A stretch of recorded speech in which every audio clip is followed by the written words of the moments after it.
this is your host, Julia Eaton.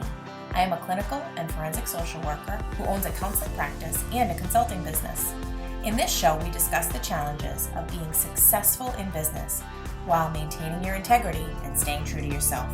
Join me while I interview other professionals and share insights from life and experience.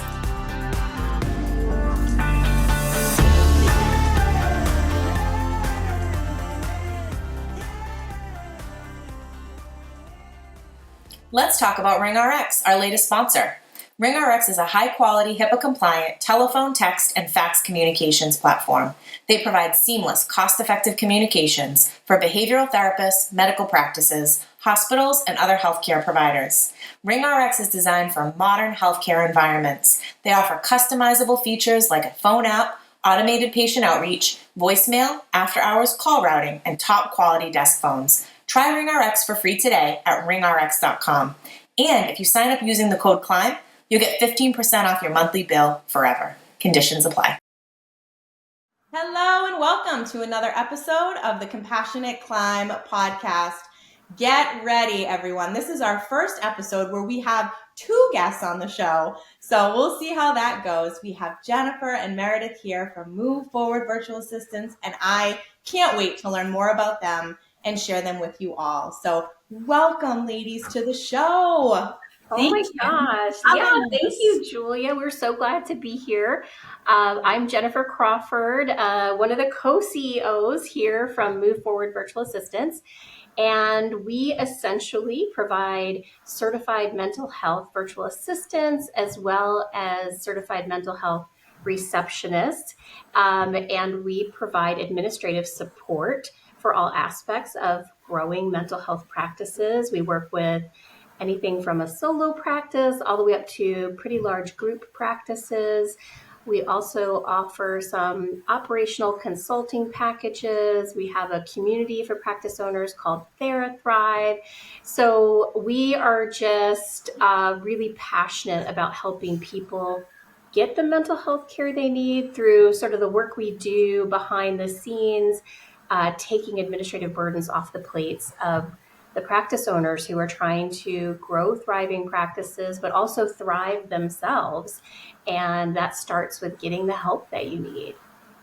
Well, you are in the right place, and this is absolutely your audience. So I would love to hear more about the story behind this. How did you both get into doing this work? Help us understand why this is something you're so passionate about. Fill us in.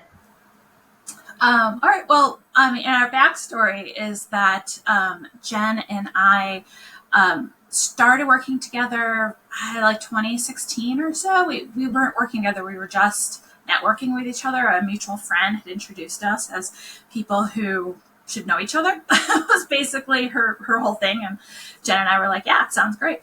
So we started meeting for coffee and realized we were like kindred spirits in terms of entrepreneurs and feminist leadership and all those kinds of things. So our first company that we started together was also a virtual assistant agency, but it was for small businesses, just general, and we use stay-at-home moms as the labor force. Mm-hmm. And we started that company in 2018 and grew it pretty fast. It was all really going great. And then the opportunity to purchase Move Forward Virtual Assistants kind of fell into our laps. And we were very much like, oh, we're not going to buy a company. Like, that's crazy. But we'll take the meeting because, we got to learn. Who knows? It'll be an interesting experience. And like every step of the way, we were like, we're not doing it, but we'll get the paperwork. But we're not going to buy the company. And they're like, well, okay, we'll do the next step. We'll do it. And then we're just like, oh, I think we just bought a company. Whoa, it just kept rolling down the hill. That snowball. Yeah, one step after the next. And then and then after that, once we sort of signed on the dotted line, literally within a couple of hours, it was just like hit the ground running. Yeah. And it's pretty much been nonstop since then. It's been a roller coaster, but a pretty fun one for the most part. We love working with our clients as long-term business owners and entrepreneurs. Like there's nothing that fulfills us more than helping other business owners grow successful businesses. In this case, they're, private mental health practices. And, they come to the table having, they're great clinicians, right? And they're very confident in their clinical work. But a lot of times they're less confident when it comes to running and growing a business. And they find out soon enough that, when they went to school, they didn't learn all the fundamentals of running a business, and they didn't learn about how much admin was involved in running your typical practice. And before they know it, they're just wearing all the hats and doing all the things, and quite frankly, exhausted, overwhelmed. A lot of them are on the edge of burnout, which is something that the industry is really suffering from right now. Yeah. We have a shortage of clinicians because of this burnout. There are a lot of factors to that. Admin overload is one of them. Exploitive insurance practices is another one. Working with insurance companies, so it's not an easy problem to fix, but we can at least handle the administrative burden, for them. I love that. So before we get into how this actually works and what it looks like and who could benefit, so what has this journey been like? So you find yourself acquiring this business and now you're in the throes of it and you have some time under your belt. So what has that process been like, and how are you both managing this growth and how busy it has been, I'm sure? How have you navigated it? It has been like nothing we expected, but also a lot like we expected, which I suppose is every entrepreneurial journey. We, at the time, had every intention to continue running Spirit and running Move Forward Virtual Assistants. And that really quickly became clear that wasn't going to work. But we had set Spirit up so well that it ran itself really for a year. So we just were able to focus on Move Forward. And that was also just sort of like a case study in setting up a very self-sufficient business with systems. Yeah. We're big believers in systems as the foundation of everything. So we had all our systems, so it was working great. Oh. But I think that Jen and I have different things we like and things that are challenges for us about the company. So I won't speak for Jen on the parts that have been good and hard for her, but I will say for me, one of the hardest things was the amount of time and effort that's required when you have employees. So this is the first time for me as a business owner having employees. I've always had contractors up until now. And I tend to do more of the internal policy, like HR stuff, and Jen does more of the external sales stuff. So for me, especially in the beginning, there was so much. Because we bought the company, I think we had 12 employees, something like that. And it was, I still have like a trauma response to my email, because for probably the first 6 months, the only thing in my email was like bad news, like problems to solve, issues. We were switching a lot of stuff. We wanted to switch to our own vendors for different things, insurance, and so, but that process where like, how hard it is to switch this, switch that. Like, oh my God, like no clue. We were like, if we were to do this again, we'd do a lot of things. You persevered. We had no choice, right? We just bought this company. We had to get through it. So, but yeah, it was good. And that was, I don't know how I could have done it without a partner.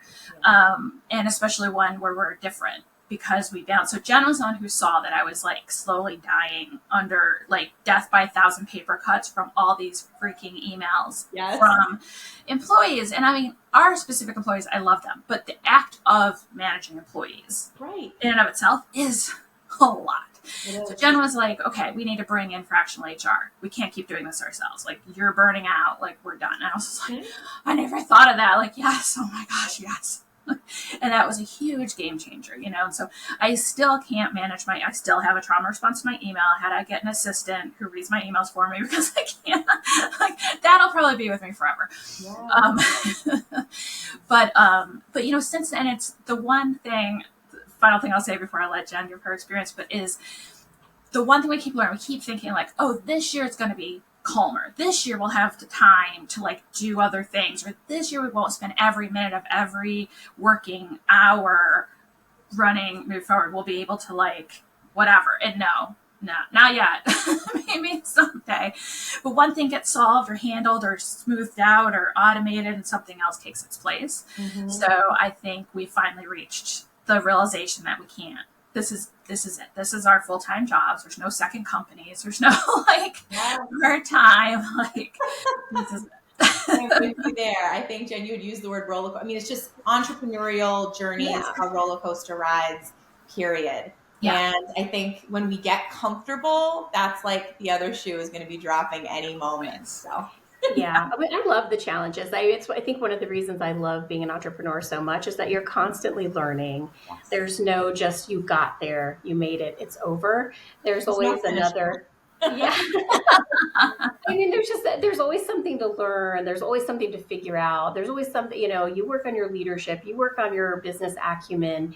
And just when you think you've, got it kind of figured out, like, a curveball will come and, you learn and you grow from that one. So I think it's a lot of fun. I think one of our unique challenges coming into a mental health virtual assistant agency is that we weren't clinicians. And I think, there aren't a whole lot of mental health virtual assistant agencies, but there's a cluster of us out there. Yeah. And most of them are run by clinicians, and so they have, that intimate knowledge from that side of things of, the needs of clinicians. And so we really had to ramp up our education on, what it meant to run or the unique needs and language of the mental, health field and being a practice owner. But the business challenges are really the things that we're really familiar with in building businesses, successful businesses. Those are the same from business to business, like yes. the fundamentals, the infrastructure of building a successful business. Those all translate across the board. But yeah, and having a team, our team has doubled in size since we bought it. We do have HR now. We've been able to have some of our, former VAs are now in executive director roles. So we have a lot more infrastructure in terms of leadership in the team, which has really allowed us now to the point where we can really step back and kind of fulfill the role of CEO in its entirety rather than being pulled into operations as much as we were in the beginning, which that's starting to feel really good. That's wonderful. Yeah. I'm so glad that you are both at a place where it seems like you can take a big, deep breath, and not to say that things aren't necessarily going to continue to come at you, but you've weathered some trying times. Yeah. And you're able to lean on one another and to be in that position of really embracing the CEO role, having that structure, having that growth. There are so many incredible things that have come out of this. So thank you. I'm grateful that you both stuck with it. So you've already identified some of these things, but I'd love to hear some more of what sets you apart.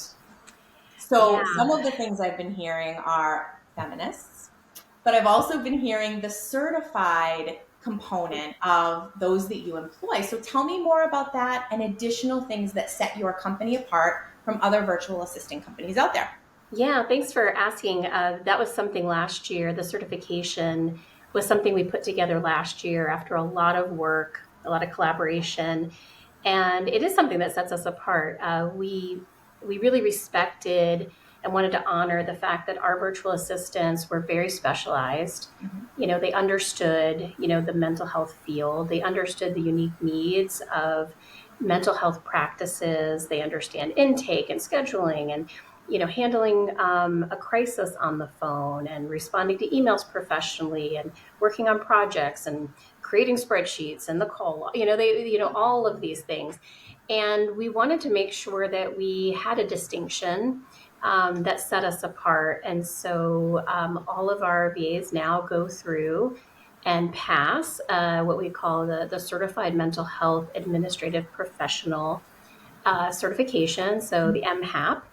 And it is pretty lengthy. It's, I think 90 hours of, coursework that includes quizzes, essays, deep thought, individual projects, which are all graded, and they have to get a 93% or above on every piece of the certification. Then they have practicum hours where they're shadowing or working in a practice under supervision. And then they have a final exam, which is really designed to really test them.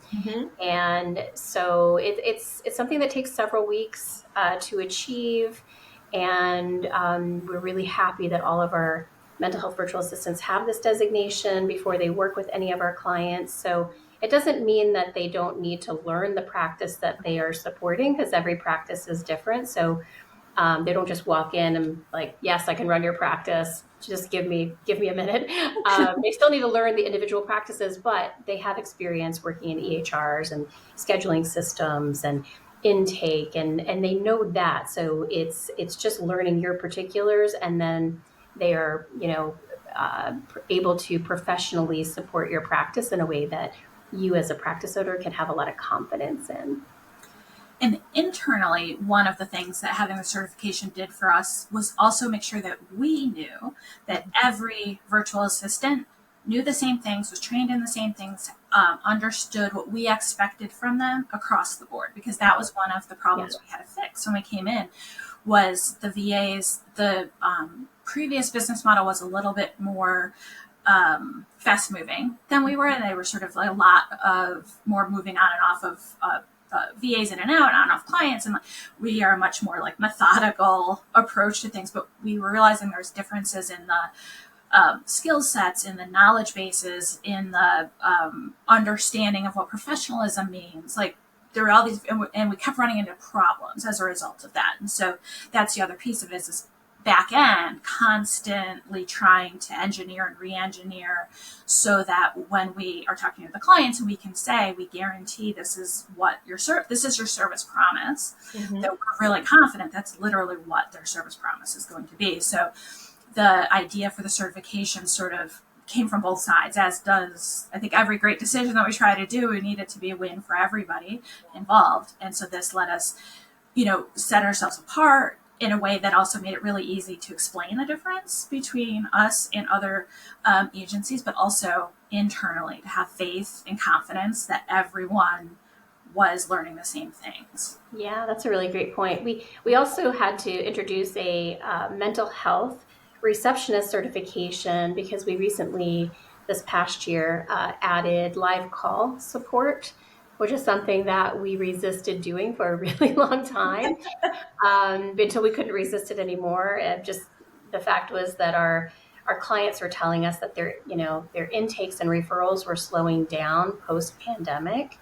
And so it was a little harder to get business than it had been in like 2020 to 2022 or so.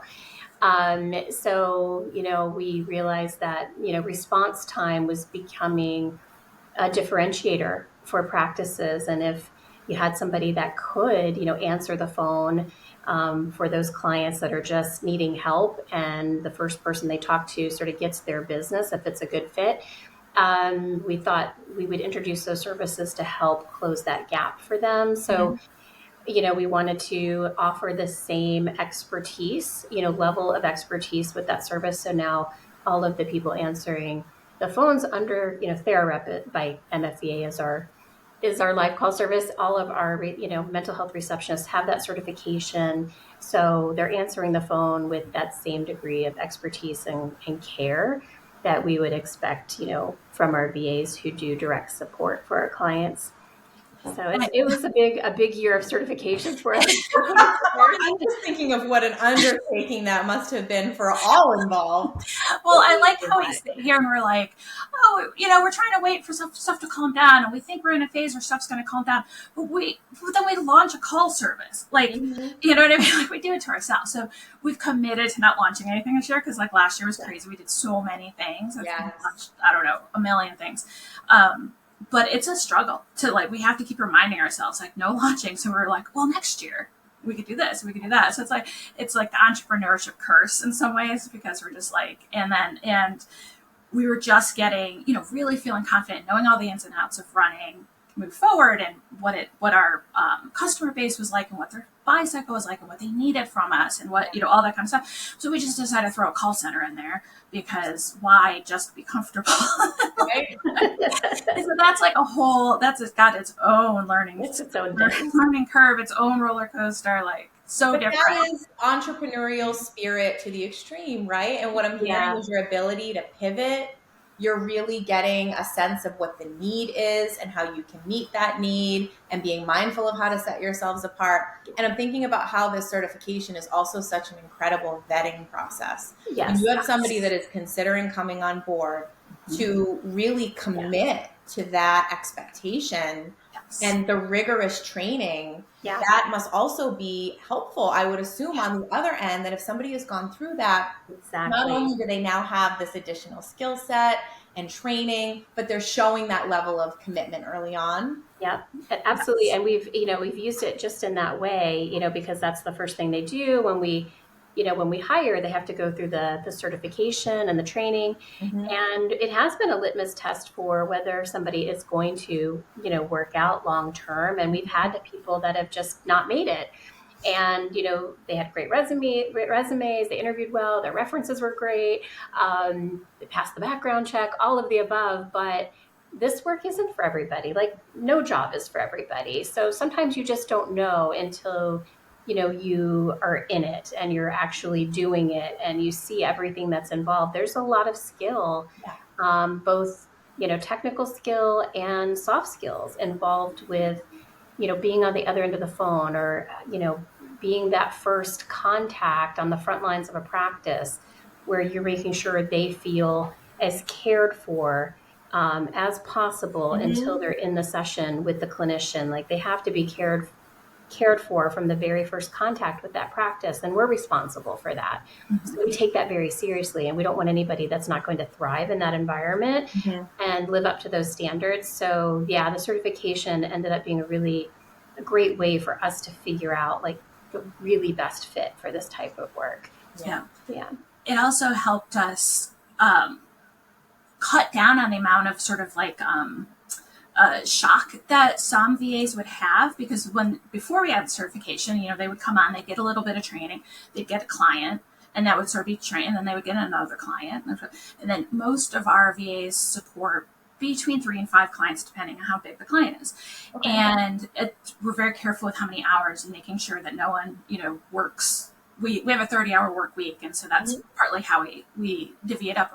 But what we're finding was the VAs were fine until they got to about the 3rd client, and then it started to just get really mentally overwhelming because it's a very specific mental process to be able to pop in and out of different practices. Definitely. And so this one you're doing, this has this rules, and you have to be particular about this onboarding paperwork. This one has these things you have to be sure, and you're doing more billing on the side, and we were having this problem of right around that like 3-month mark, we're getting a lot of VAs sort of freaking out and using the word overwhelm, which for us is a red flag word that we immediately, intervene. What's going on? What's happening? We don't want that for our VAs, because just like the field of the clinical care is high burnout, so is the VA industry. Absolutely. And we don't want that for our people. That's why we have a 30-hour work week. That's why we're so quick to be like, if you're feeling overwhelmed, like, we're going to fix it. What do we have to do to fix it? But we finally sort of, again, like constantly engineering and looking and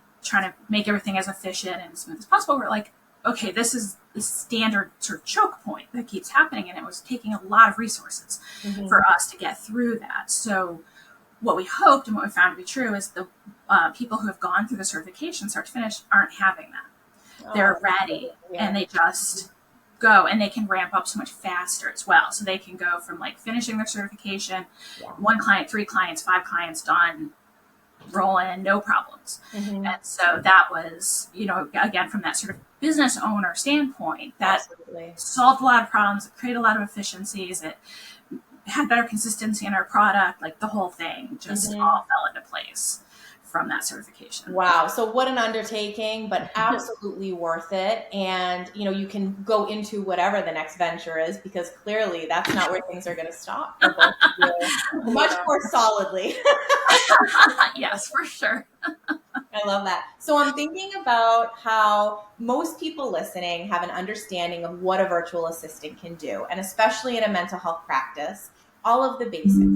So everything client facing and onboarding, from the time that somebody expresses interest in therapy, all the way through to being scheduled. And then from there, it can be a lot of those ongoing things that come up with needing to reschedule or needing to cancel a clinician's day or whatever the case may be. So to what extent do your virtual assistants go on the billing side? And you had mentioned projects. So what are some of maybe the creative things that they have helped their practices with that maybe go beyond what we would traditionally think of a virtual assistant? Yeah, thank you for asking, because I think sometimes people don't have the right idea of how expansive our task lists can be. And I always say, as long as it doesn't require a specialized license, like we can't file your taxes for you, and we're not attorneys.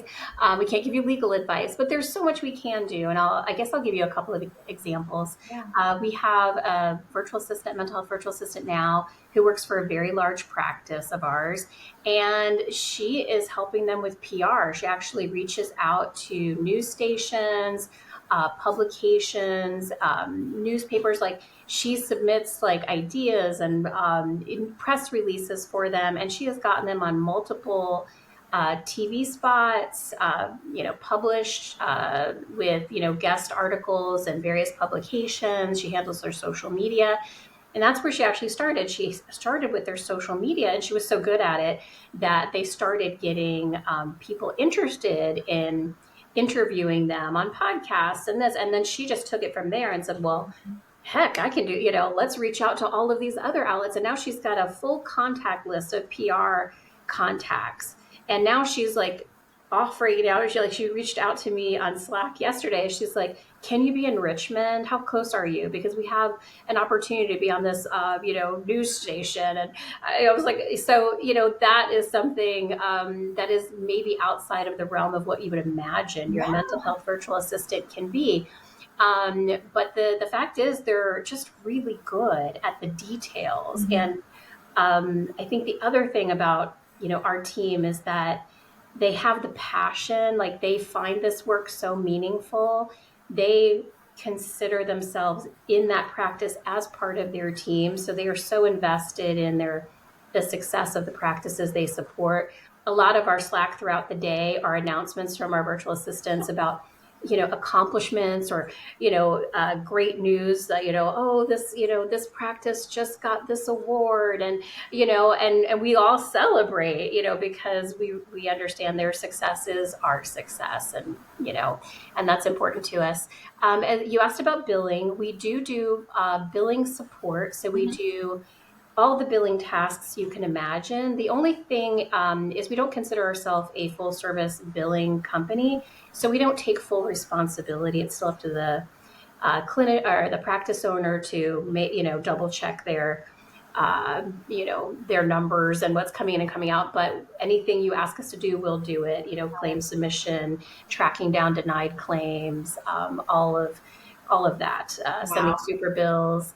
The billing is a big piece, even if it's not insurance billing. I can't tell you how many practice owners will come to us and be like, I've got $20,000 that's not collected because I cannot bring myself to send out invoices, because there's a lot of money garbage going around in our heads a lot of times. And so we just, we just hate getting paid for some reason.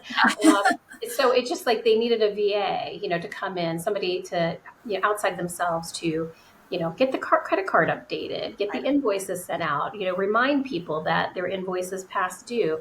And quite honestly, it's such a great way to use a virtual assistant, because when you're seeing somebody clinically, the last thing you want to do is be like, that was a great session we had. So glad we got through that mental block, but now can you pay your bill? Like, it just doesn't, especially a great transition.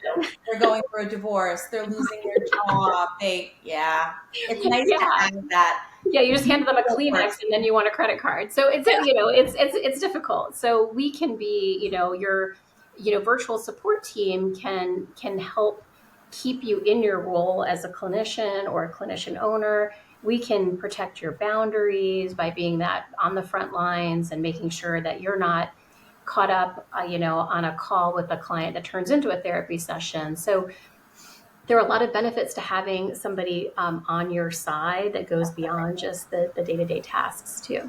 And I think it's worth mentioning within that when we match our VAs to the clients, that we do match them. It's not just sort of the next up on the list, that we look at what specific hard skills, but also which soft skills and personality features we think that clinician will need, and we find the right VA for them. And as a result, we do have a lot of cases where the VA and the clinicians become very attached to each other. We have some clinicians where they're, or some VAs where they get presence from the therapist that they support, and they get, they are a part, they're one team, and we love that so much. Yeah. We also have the kind, not every clinician wants that from their administrative support. Not every, I think for some clinicians, they need the admin to be not emotional, not touchy-feely, not because like that's their whole life. And we have that too. So we have a lot of clients who are that way as well. So it's strictly a business relationship. They give a task, the task is done, they say thank you, it moves on. And so, and I love that about our team, and I love that about our process, because we really make sure that we're not putting very, very early in. We did have a moment where we put one of our most bubbly and emotive and connective VAs with a client who didn't really love that and felt it was like very overwhelming. And we thought, who doesn't love a bubbly person? And then that was our like, oh wait, you can't, it can be too much. We understand. So we fix that. We moved that around really quick, and then everyone was happy after that. Yeah. But that is, so everyone has a tight relationship in the way that it makes sense for them to have it. Yeah. Well, we do about procedure, when you talk about onboarding someone, so what can someone, I'm thinking of those listening and questions that they may be having if they're interested in utilizing your company. So how long on average does it take to get a practice onboarded typically? It can happen pretty quickly. We typically a client will have a discovery call with us because, they need to find out about how we work and our rates and that sort of thing, make sure we're a good fit, give them all the information. And then when they decide they want to enlist our services, the first thing we do is we schedule a needs assessment. And it's a longer call. It's a 60-minute in-depth call where we have a set of questions. We ask them to get to know them and their practice. So we get to know them as practice owners, as delegators, as leaders, and then we get to know their practice, the spirit of their practice, find out if they have any pet peeves, what they're, what they want to delegate, help them prioritize the things they need to get off their plate the fastest. Figure out what's, there's also the systems they use and, in their practice, which EHR, those sort of questions, of course. Also where they're going. Are they a small practice that is growing fast? Are they a solo practice that's going to stay a solo practice? All of these help us match, all these answers to these questions, all this intelligence helps us make the appropriate match for them in our team. Sometimes, they're large practices and they need more than one virtual assistant. And, we are really good at putting together small virtual teams and making sure everybody is very clear on the role that they play in that practice. So there's no redundancy or overlap. Make sure we're operating in a way that makes sure that their practice operates efficiently. We don't want to add any inefficiency.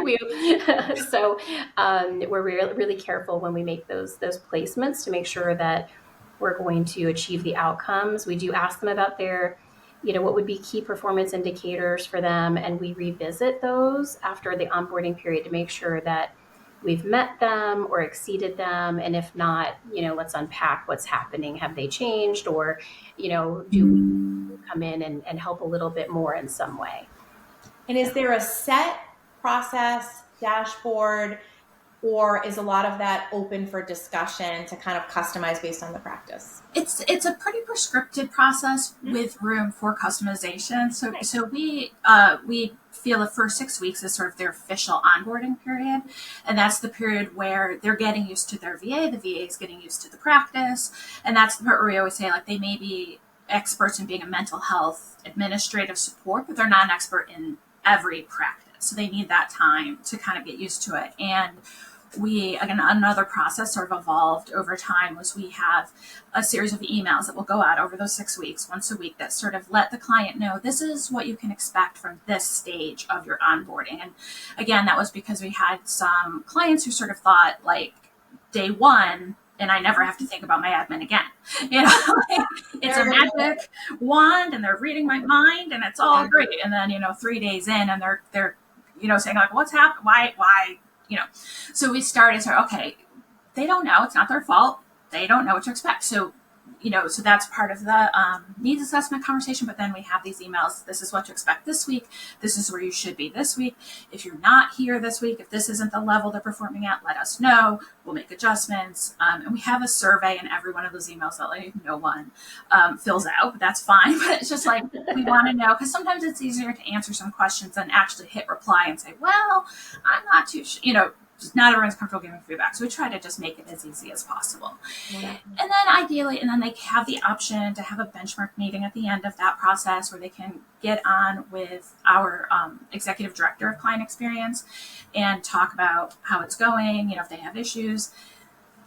Occasionally, but like really rarely, a switch needs to happen at that point. Like they weren't clear of what they really wanted in their onboarding or something. And it's just, whatever, or they're increasing their hours and we need to put a second person in. But most of the time, I would say, 90% of the time at least, they just fly through those 6 weeks and off they go. And we have, I think, 70 clients right now. And I would say on any given month, we're in communication with 5 at a time. You know what I mean? It's not like, no news is good news, they're just happy and they're just working, and that's all good. So so that's kind of the onboarding, and that space from like discovery call till the meeting with the VA can be 3 days, it can be 3 weeks. It just depends on what the client needs. We have a lot of clients who will call us right before they're going to go on vacation, and that's what made them realize like, oh my gosh, I have to have. So sometimes that's a super fast like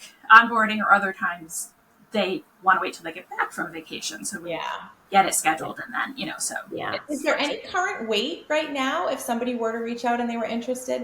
We're pretty good. We're very intentional. We don't believe in wait lists because I think, people, they're not waiting. If they need you, they're going to go and find another service. So we try to always be a little overstaffed in general, just so we always have that room, because we actually do get a lot of business because they, a lot of our competitors do have waiting lists, on and off at times. And that's good for us because, we're really anti-wait list. Maybe it'll happen someday, but it's something we pay close attention to is, our capacity, our team. Since we work with a very, pretty strict 30-hour work week, we know what that represents on each of our team members' schedule. We know how long our certification process takes. So, we're very aware of the lead times on those pipelines. And so we can kind of just plan for it. And we're very fortunate. We get a lot of applicants. And, it's a 30-hour work week, pretty flexible job, work from home. So we have no shortage of applicants. That's great. It is great because we can really, take, our pick of the best of those to join our team. And so, we don't no wait list. So give us a call. So fill everyone in on the best way to learn more about the company, follow you on social media. We'll include the links, but give everyone the details. So I think the best way to stay in touch with us is our email. We do a lot of email marketing and just communication in general. And so you can join our mailing list through our website, virtualassistants.com. And we've tried to get a short, like the abbreviation of that, and it's not available. So like our email addresses and our website, it's very long. We know that. We're sorry. Yeah. We bought the company that way. And then we are on social media. We are on Instagram, Facebook, technically TikTok. We'll get the. I'm supposed to be the one doing the TikToks, and I don't. So, but there's always tomorrow. So, and we are Move Forward VAs, right? At all the social media, and LinkedIn is just the full name, Move Forward Virtual Assistants. Right. Well, I can't thank you both enough for persevering, taking the time to be on the show, giving us a really clear picture of what it would be like to utilize your services, what sets you apart, and for operating your business in the way that you do. Thank you. Thank you for having us. This was delightful. Thank you. It was such a delight. If you like what you're hearing, please rate and review. This will help others find us and benefit as well. The Compassionate Climb podcast represents the opinions of Julia Napini and her guests. The information provided is intended for educational purposes only and should not be taken as legal advice. If that is what you are seeking, please consult an attorney.